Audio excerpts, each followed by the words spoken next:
And welcome to a slightly out of tune edition of Ben's Junk. Because isn't it always? So if you saw last week's video, it ended with covering what turned out to be a ridiculously belabored extended ad on a record for the Magnus Chord organ, first introduced in the mid-50s. And of course, I had to go and look up what a specifically Magnus brand chord organ even looked like. Now, I have seen full-sized organs with chord buttons on them over the years, like in thrift stores and stuff, and for space reasons, I've never picked one up. I'd love to own a proper organ, or a piano for that matter, but it's just not in the cards for me, at least not right now. But as it turned out, these Magnus deals were miniature 2-octave units, easily storable, about 18 inches, and I figured, well, I'll hit up good old Fleabay, see if there are any available at all, and if so, what are they fetching these days? And as it turned out, they had plenty to choose from, one of which, hint hint, was going for a low enough price that the shipping was going to be worse than the item, so I snagged it. I figured if it worked, or I could get it to work, I'd add it to my arsenal of cheap little weird instruments. But anyway, this is indeed a Magnus Chord organ. I cannot find a specific model for this, though, but I do know it's from 1971, and this thing, for all intents and purposes, can handle the keys of C, D, F, and G, so long as you don't need any of those pesky minor chords. And I'm sure this thing had decals on it at some point, but they're long gone. But the residue from the glue is still there, and all the goo gone in the world couldn't get it off. But anyway, this thing was, unsurprisingly, in pretty sorry shape, but I'll get back to that.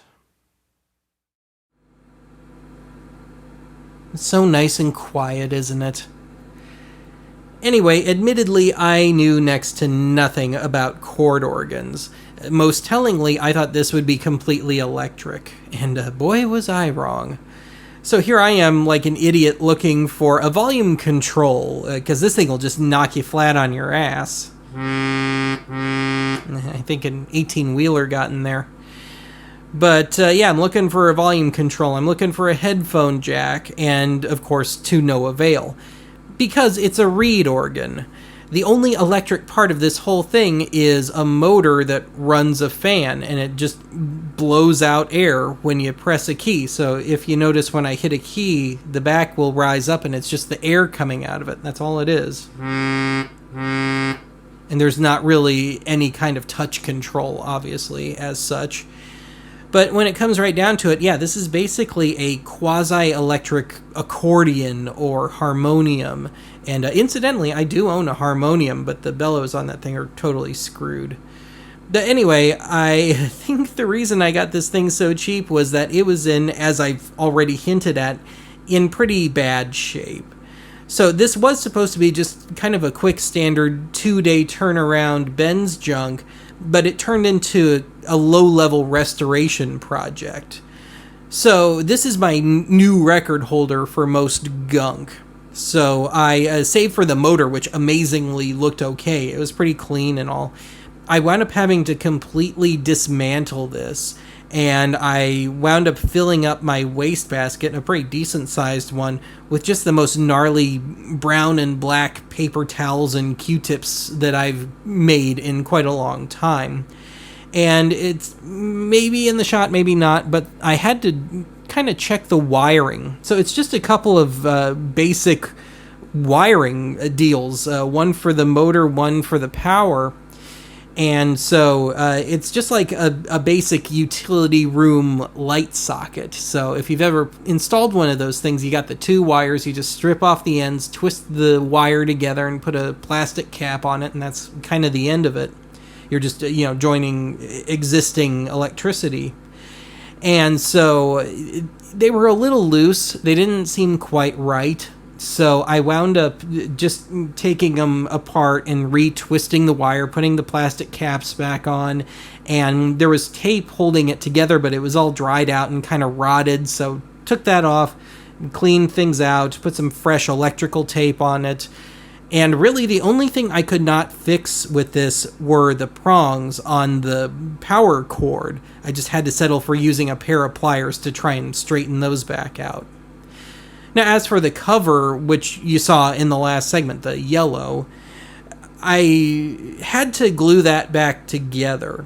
So this was shipped decently, and the box arrived undamaged, but a fair amount of the plastic and or bakelite, I think there's a little of both, just did not survive the trip.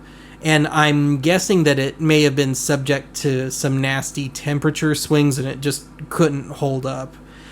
So, most notably, there was almost a fist-sized hole in the side of the unit, and obviously it was not a person's doing.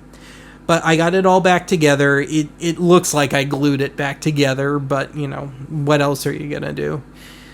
So anyway, as it stands, this thing is 100% functional again. But then we run into the manufacturing problems. So the high notes go a bit flat.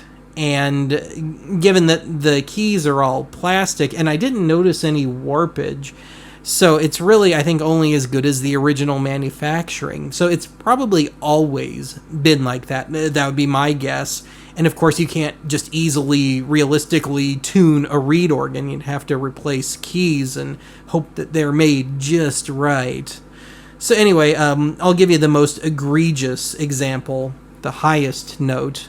But I'll play it in tandem with the middle C, so both C notes, but you'll hear. The dead will hear it.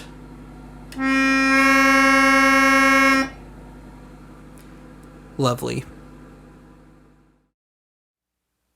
Magnus had a whole line of sheet music books, and as of my looking, the cheapest of which on Fleabay was $40.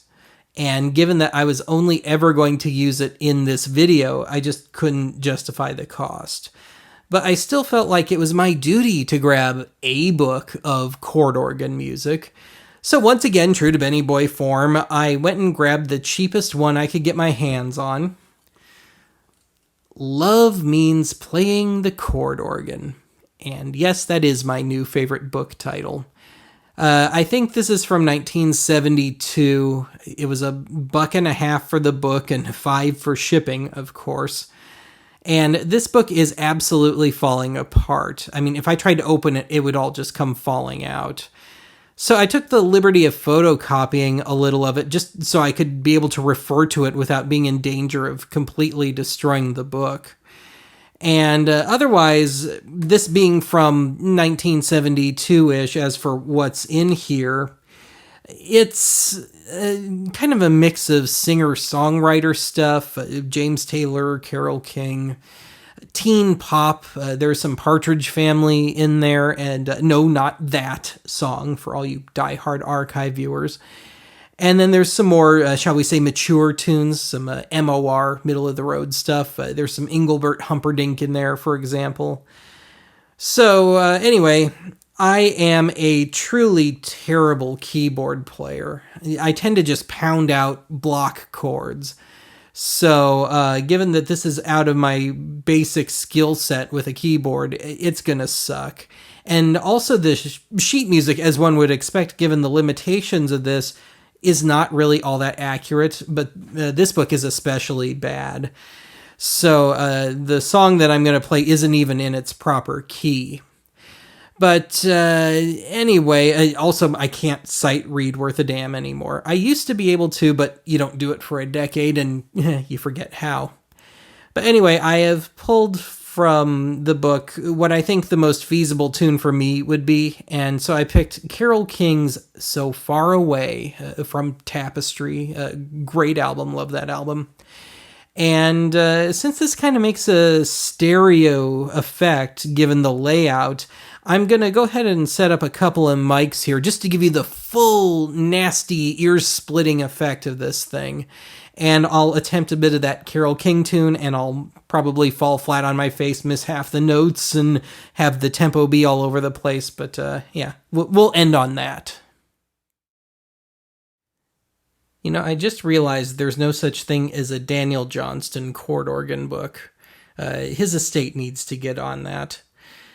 But anyway, before I start attempting this tune here, I failed to mention that the organ seems to be split among the main keys of F, top row, and D, bottom row. But the sequencing of the chords isn't consistent. In my mind, it should be the 1, the 4, and the 5 if we're only dealing in the 3 major chords. So that's a bit of a mental block for me, because I will instinctively want to move my hand to the right for a higher chord. So the key of F, for example, throws that to the 4, the 1, and the 5. So B flat, F, and C, when in my mind it would be F, B flat, and C. And then the bottom row, D, they turned it inside out. So now it's the 5, the 1, and the 4. So A, D, G, as opposed to D, G, A, 1, 4, 5. So, yeah, I'm probably going to have to stop and think about it occasionally. And the sheet music is so bad and so weird, there's parts that I'm just probably not going to play any chord at all. But anyway, also with regards to this song, Carole King loved her passing chords, and that made sense. I mean, she wrote most everything on a real proper piano, but that kind of causes a bit of a problem with a chord organ, kind of limited. Maybe I should have picked a James Taylor tune. But anyway, yeah, I'm totally going to massacre this one, but I'm going to see if I can get through like a verse and a chorus at the very least. And let's just say I'm not too worried about the YouTube bots picking up on my sweet, sweet rendition of So Far Away. But anyway, let's do this.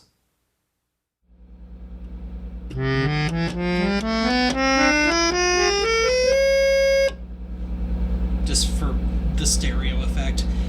Alright, I should note that there are parts of this where the chords either don't make sense or they don't exist at all. And the parts that don't make sense just sound horrible up against the main tune, so I'll just dispense with the chords completely in some spots, and I'll probably mess up the chords in some spots where they are supposed to be. But anyway, let's try this.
Yeah, I think I'm going to stop there. It's probably a bit of a miracle that I did as well as I did there. So anyway, I'm going to call it a day here. That is it for this Ben's Junk, and not a minute too soon. And speaking of soon, I'll talk to you again soon.